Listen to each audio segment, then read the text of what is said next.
Saudara-saudara, sebelum firman Allah diberitakan, marilah kita menaikkan doa memohon pertolongan Roh Kudus.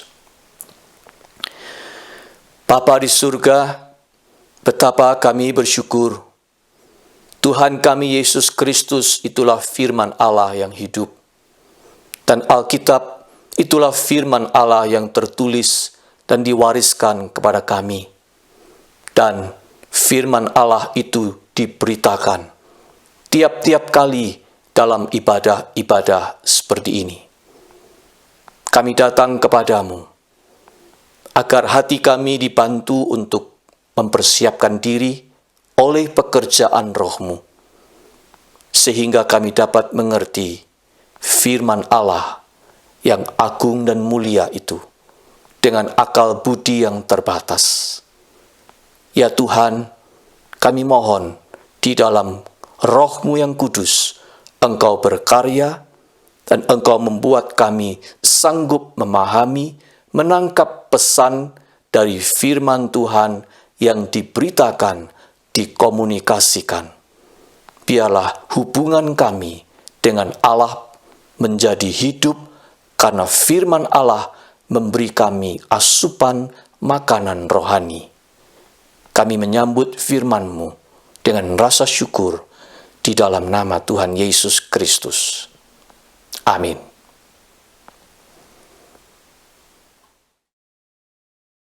Pembacaan Alkitab diambil dari Injil Yohanes pasal 1 ayat 9 hingga 14. Terang yang sesungguhnya yang menerangi setiap orang sedang datang ke dalam dunia.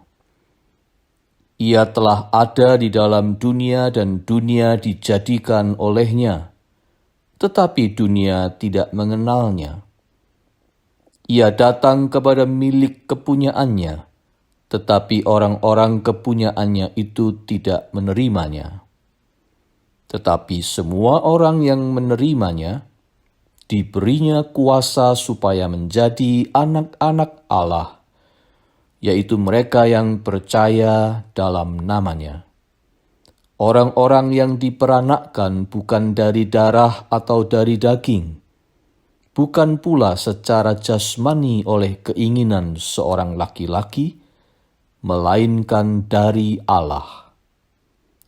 Firman itu telah menjadi manusia dan diam di antara kita, dan kita telah melihat kemuliaannya, yaitu kemuliaan yang diberikan kepadanya sebagai anak tunggal Bapa, penuh kasih karunia dan kebenaran. Demikianlah pembacaan Alkitab. Berbahagialah kita yang mendengar dan memeliharanya. Haleluya! Haleluya, haleluya, haleluya.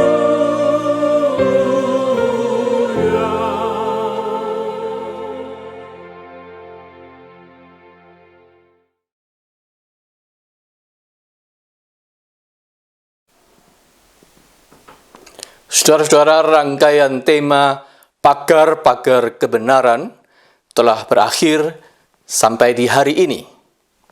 Kita sudah membicarakan ke-10 perintah Allah, the Ten Commandments, dan berakhir pada hari ini dengan penutupannya.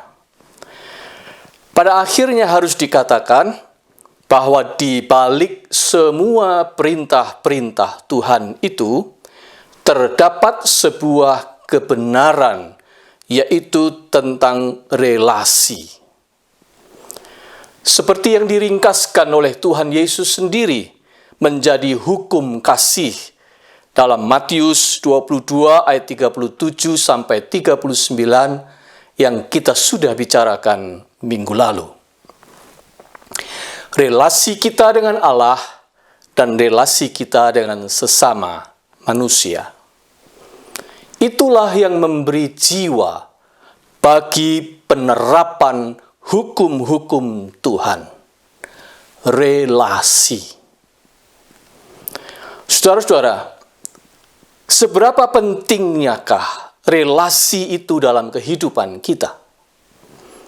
Oh, harus dikatakan bahwa sebenarnya relasi itulah yang menjadikan kita hidup. Tanpa relasi, tidak ada kehidupan. Sebagai contoh atau ilustrasi, kalau satu pot tanaman kita masukkan ke dalam kardus, kemudian kita simpan di dalam garasi yang tertutup rapat, akan hidupkah tanaman itu? Kita tahu, akan tiba waktunya ia mati. Pasti. Mengapa? Sebab ia tidak terhubung dengan unsur-unsur alam lain. Tanaman itu tidak terhubung dengan tanah dan semua zat hara yang dibutuhkan oleh akarnya. Akibatnya, akar itu tidak bisa menyalurkan asupan ke batang dan dahannya. Sementara daunnya tidak terhubung dengan sinar matahari yang diperlukannya. Lama-kelamaan, ya pasti mati. Sebab relasinya dengan semua unsur di luar dirinya terputus. Ia terisolasi. Tanpa relasi, mati. Itu tanaman. Apalagi kita manusia. Tuhan itu menciptakan kita sebagai makhluk relasional. Makhluk yang hidup di dalam relasi. Kita membutuhkan relasi. Kita menjalin relasi. Kita memelihara relasi, kita terikat atau menjadi bagian dalam mata rantai relasi. Dan tidak bisa hidup tanpa relasi. Manusia, kalau terisolasi, pasti menderita. Sekarang saja, saudara-saudara, di masa pandemi ini, betapa struggle-nya kita dengan banyak pembatasan-pembatasan yang harus, pembatasan-pembatasan yang perlu dalam kontak sosial kita. Oh, itu baru dibatasi, bukan dihilangkan. Kita sudah struggle karena ada masalah relasi yang terus dibatasi. Tetapi, saudara-saudara, kita bukan hanya membutuhkan relasi, tetapi kita membutuhkan relasi yang sehat. Kita membutuhkan relasi yang sehat, yang memberi ruang untuk kita bertumbuh. Relasi yang memberikan ruang untuk kita menjadi lebih baik, untuk kita menjadi orang yang hidupnya fruitful, berbuah. Dibutuhkan relasi, tetapi relasi yang sehat. Untuk itu, ada dua aspek yang harus ada di dalam relasi-relasi yang kita bangun di dalam kehidupan kita. Dua aspek yang secara seimbang dan selaras ada pada diri Tuhan kita, Yesus Kristus. Itulah yang oleh Injil Yohanes yang kita baca tadi di ayat 14 disebutkan, Yesus Kristus itu penuh kasih karunia dan kebenaran. Dua aspek itulah yang ada pada Dia dengan sempurna, kasih karunia dan kebenaran. Kita akan mulai dengan aspeknya yang pertama, kebenaran terlebih dahulu. Saudara-saudara, relasi kita dengan siapapun harus berbasis kebenaran. Kemanapun dan berhadapan dengan siapapun, Yesus selalu menyatakan kebenaran, the truth.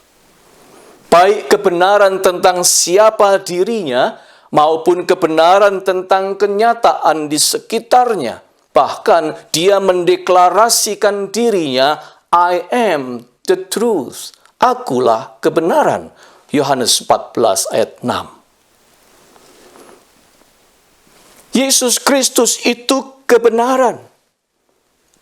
Dan kebenaran itu menjadi landasan bagi patokan bagi setiap relasi yang sehat.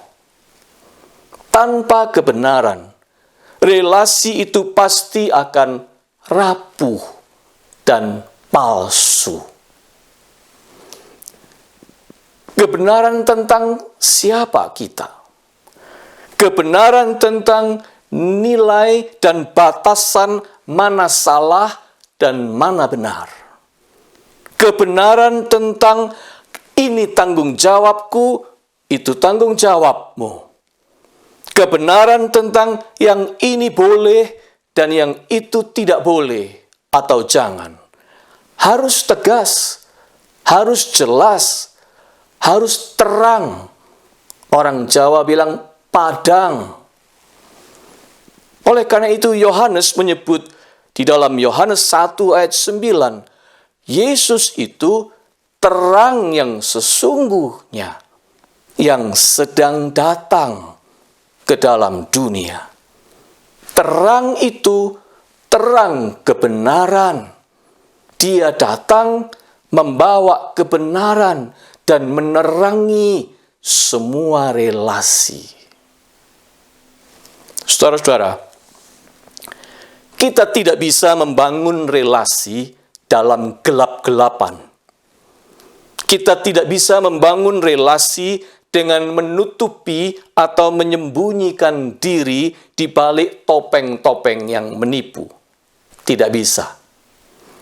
Atau sekedar kita seperti pemeran sinetron yang sedang berakting saja. Padahal itu bukan saya yang sebenarnya. Tidak bisa berelasi seperti itu. Tapi sejujurnya, banyak orang berelasi dengan cara seperti itu.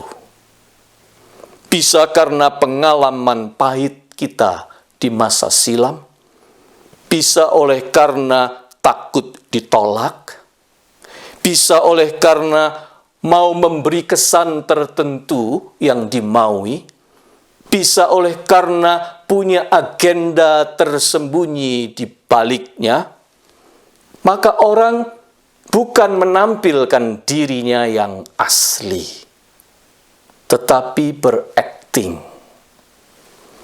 Sudah dipoles, diberi kosmetik begitu rupa. Ibarat foto, sudah dilakukan Photoshop lebih dahulu, dari yang simple sampai yang paling norak. Sejujurnya, bermain palsu-palsuan seperti ini di dalam orang berelasi, di dalam kenyataan, sangat banyak.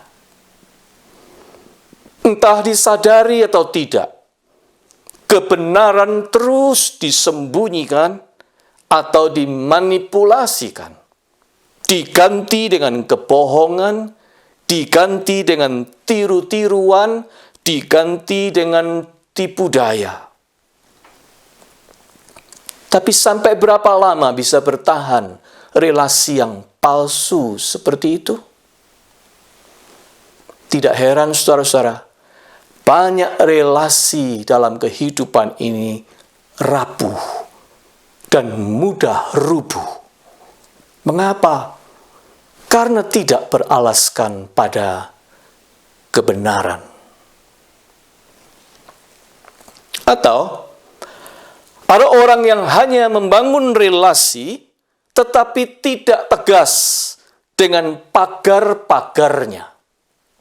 tidak set boundaries dengan betul. Dengan diri sendiri tidak ada disiplin. Dengan orang lain tidak ada kata tidak atau no. Semua dituruti. Semua memperoleh izin untuk dilakukan. Semua boleh. Tidak ada batasnya. Tidak ada batas tanggung jawabnya. Pembagian tugas tidak ada dan tidak tegas. Semua serba bebas. Relasi seperti ini bebas, tetapi sekaligus kacau. Kebenarannya kabur. Dan sampai kapan bisa bertahan tanpa merusak orang itu sendiri dan tanpa merusak relasi yang dibangunnya? Saudara-saudara, orang-orang seperti ini menolak disiplin. Tidak suka pada peraturan. Tidak mau mendengar kata tidak. Kewajiban ditolak. Terhadap hukum sukanya berontak. Maunya hanya meminta dan bicara tentang haknya. Kalau diberi pemberian, mau. Diberi kesempatan, mau. Diberi pengertian, mau. Diberi hak istimewa, mau. Diberi grace atau kasih karunia, mau.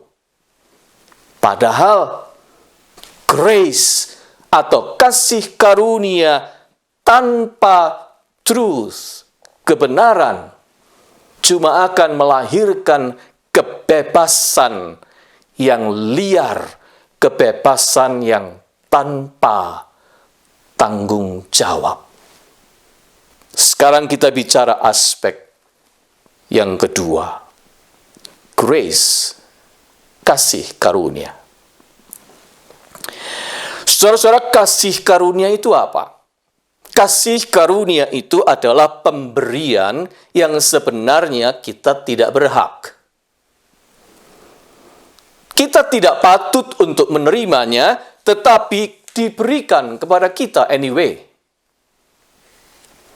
Pemberian cuma-cuma, hadiah, pengertian, pemberian atau dorongan semangat, dukungan moral, pemberian maaf, perlakuan sabar, pemberian second chance, kesempatan kedua, perpanjangan batas waktu, grace period, perlakuan istimewa, privilege, kemurahan hati, belas kasihan, dan pengampunan, forgiveness. Semua itu adalah grace, kasih karunia.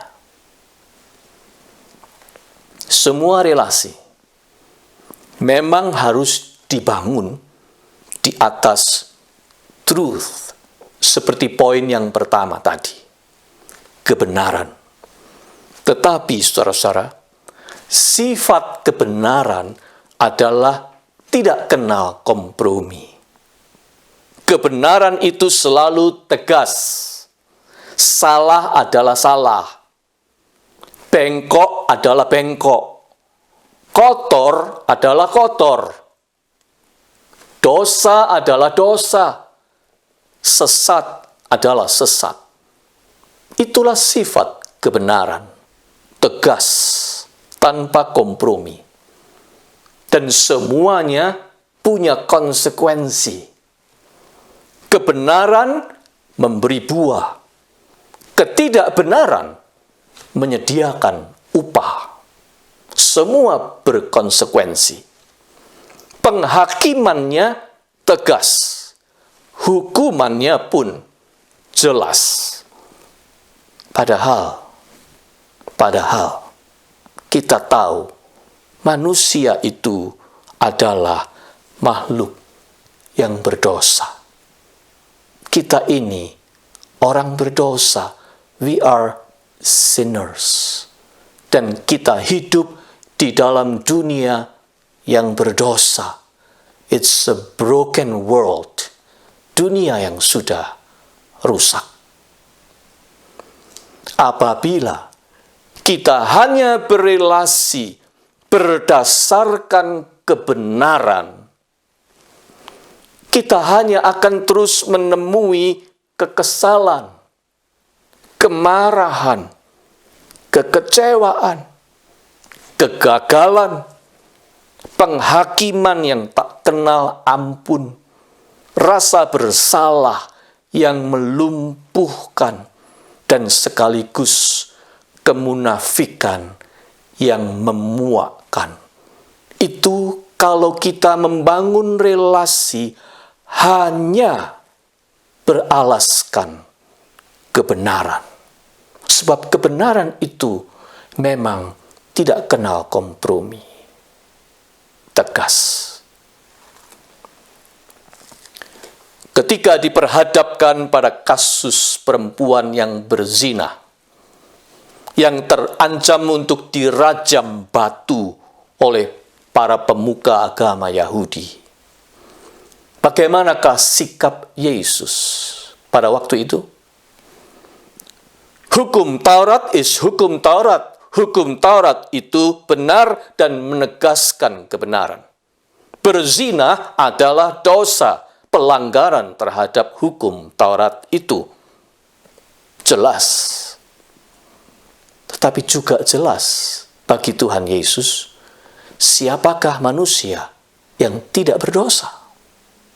Juga jelas bagi Tuhan Yesus bahwa semua orang berdosa.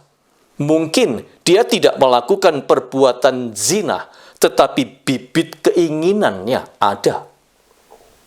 Mungkin dia tidak melanggar hukum yang ketujuh, tetapi yang dilanggarnya adalah hukum ke-8. Apa bedanya? Siapakah yang tidak berdosa? Oleh karena itu Yesus menawarkan kasih karunia, grace. Tetapi ketika semua ditawarkan kasih karunia terhadap mereka, semua orang pergi, tinggal perempuan itu saja.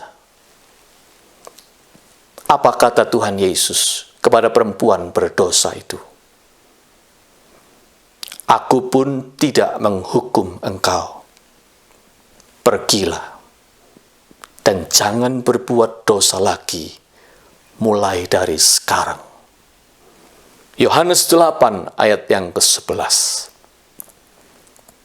Artinya, pada Yesus ada kedua aspek ini, kasih karunia dan kebenaran.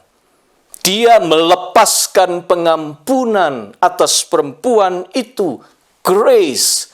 Serentak dia menegaskan dosa yang harus dihindarinya mulai dari saat itu, truth.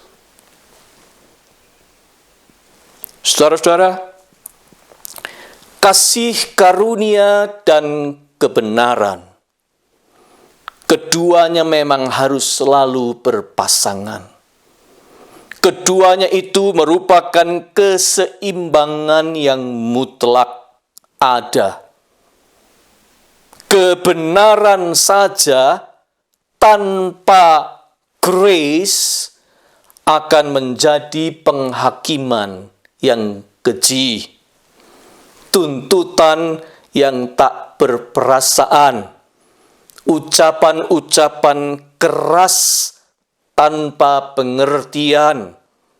Selanjutnya akan berpotensi melahirkan hubungan yang kaku, melahirkan relasi yang berjarak, melahirkan sikap otoriter, melahirkan suasana relasi yang dipenuhi ketakutan, ketertutupan, Bahkan bukan tidak mungkin dendam yang tersimpan seperti bom waktu. Kebohongan-kebohongan yang tersembunyi dan jauh dari hubungan yang sehat dan hangat. Itulah kalau kebenaran tanpa kasih karunia. Seperti andaikan orang tua yang hanya memperkenalkan kepada anak-anaknya disiplin tanpa kasih. Ucapan-ucapan keras tegas tanpa belayan cinta dan gelak tawa. Sekolah yang memberikan tuntutan tugas-tugas tetapi tanpa pujian, tanpa penghargaan prestasi. Guru yang hanya mengajar tanpa membangun relasi dengan siswanya. Deretan ujian dan batas-batas waktu penyerahan tugas tetapi tanpa liburan. Atau karyawan yang disuruh bekerja keras tanpa imbalan gaji yang pantas. Keharusan rakyat untuk membayar pajak tetapi tanpa terlihat hasil pembangunan fasilitas untuk kepentingan rakyat itu sendiri. Atau khotbah gereja yang hanya memberi peringatan keras tetapi cuma membuahkan rasa bersalah tanpa memberitakan sebuah kabar baik, good news, Injil yang membebaskan. Itulah apabila kebenaran tanpa kasih karunia. Yesus bukan hanya firman yang bersama-sama dengan Allah di ketinggian sana, tetapi dia juga adalah firman yang menjadi manusia dan diam di antara kita. Yohanes 1 ayat 14. Dia bukan hanya firman yang di ketinggian sana yang sekedar memberikan petunjuk-petunjuk kebenaran kepada kita, tetapi dia firman yang menjadi manusia, tinggal dekat dengan manusia untuk mengerti, untuk mendampingi, untuk menuntun, dan untuk memberi teladan, untuk menghibur, untuk menolong, dan untuk menyatakan kasih karunia-Nya. Kebenaran dan kasih karunia bertemu dengan selaras pada diri Yesus Kristus, firman Allah yang menjadi manusia itu. Yang satu tidak menyingkirkan yang lain. Kebenaran ada bersama-sama dengan kasih karunia. Kasih karunia ada bersama-sama dengan kebenaran. Justru ketika berjalan bersama-sama saling melengkapi, disitulah relasi yang benar dan sehat dibangun. Harus ada kebenaran yang berkasih karunia, dan harus ada kasih karunia yang berjalan dalam kebenaran. Dan itulah, saudara-saudara, landasan bagi kita di dalam membangun relasi dengan siapapun. Landasilah relasi kita dengan kebenaran dan kasih karunia. Punyailah prinsip yang teguh tanpa menjadi kaku. Dirikanlah bangunan disiplin tanpa kehilangan kasih dan pengertian. Kritislah pada yang salah tetapi juga hargailah yang sudah benar. Jangan pelit dengan kata-kata pujian, penghargaan, pemberi semangat. Bencilah dosa, tetapi sayangilah orang berdosa, termasuk diri kita sendiri. Dan pahamilah pergumulan-pergumulannya melawan dosa. Bersikaplah serius tanpa kehilangan sense of humor. Dan sebaliknya, bersenang-senanglah tanpa membahayakan masa depan. Bermurah hatilah kepada sesama dan diri sendiri, tetapi jangan terlalu memanjakannya. Berikanlah kebebasan, tetapi jangan tanpa batas. Bersikaplah baik dan suka menolong, tapi jangan mengambil alih tanggung jawab orang itu. Seimbangkanlah selalu kedua unsur aspek ini, kebenaran dan kasih karunia. Singkat kata, dirikanlah pagar-pagar kebenaran di kebun kasih karunia. Tuhan beserta dengan kita semua. Amin.